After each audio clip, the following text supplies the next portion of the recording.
চাইছেন, ওনার সাময়িক একটা নির্বাচনের যদি কিছু করা যায় তার লাভ চেষ্টা করছে, কিন্তু বাংলার মাটিতে একটা লাভ হবে না।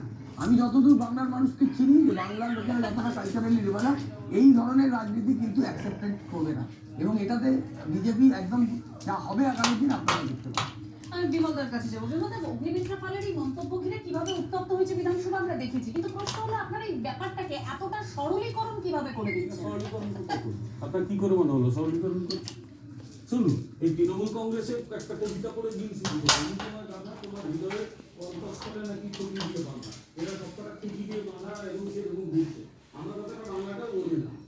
অগ্নিমিত্রা পাল কোথাও বলেননি যে সমস্ত মুসলিম হচ্ছে একটি মুসলিম, এবং সবচেয়ে বড় কথা তার কথাটাকে পদার্থ করে এরা ভাবছে যে মুসলিম ভোট তো ম্যাক্সিমাম ওদের ছেড়ে চলে গেছে, বলতে ওরা আমি শেষ করছি। স্ট্র্যাটেজিস্ট বলেছিল আমরা তো 30% দিয়ে শুরু করি, এদেরই সর্বোচ্চ ব্যক্তি বলেছিলেন যে যখন লাফিতে রাজি আছি সেই গরু এখন এই ভয়ে এখন নানা রকম বাংলাকে চেষ্টা করছে। যেদিন এখন আমরা পরিষ্কার বলছি তৃণমূল কংগ্রেসের এই লক্ষ্য সফল হবে না, কারণ এখন পশ্চিমবাংলার মানুষ বুঝে গেছে এদের তাড়াতে হবে, এদের না তাড়াতে হবে কারণ নেই।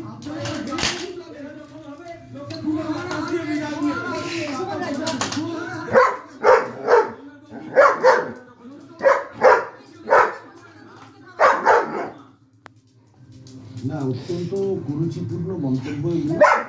দেখুন, লোকসভা রাজ্যের বিধানসভা হোক, সেখানে দাঁড়িয়ে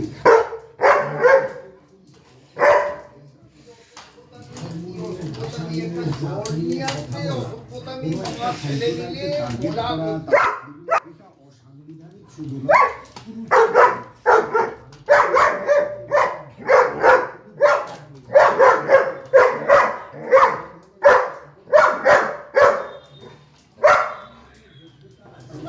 মানুষের জন্য আইন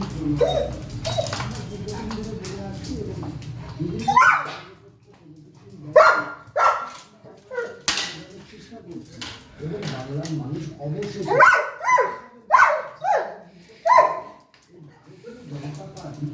যারা ধর্ম নিয়ে, ভাষা নিয়ে, জাতি নিয়ে রাজনীতি করে তাদের জন্য বাংলার মাটি নয়, এবং ভারতবর্ষ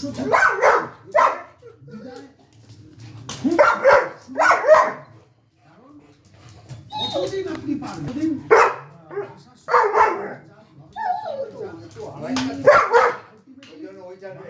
ভয় দেখাচ্ছে, এটাকে ভয়টা ভাঙিয়ে দিচ্ছে।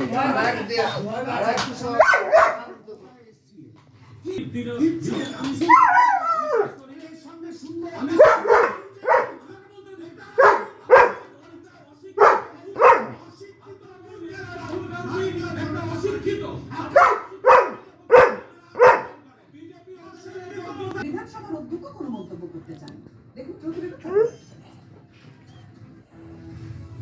এ যেন বিধানসভায় উলটপড়া বাজেট অধিবেশনের শেষ দিনের নাটকীয় পালাপড়ে।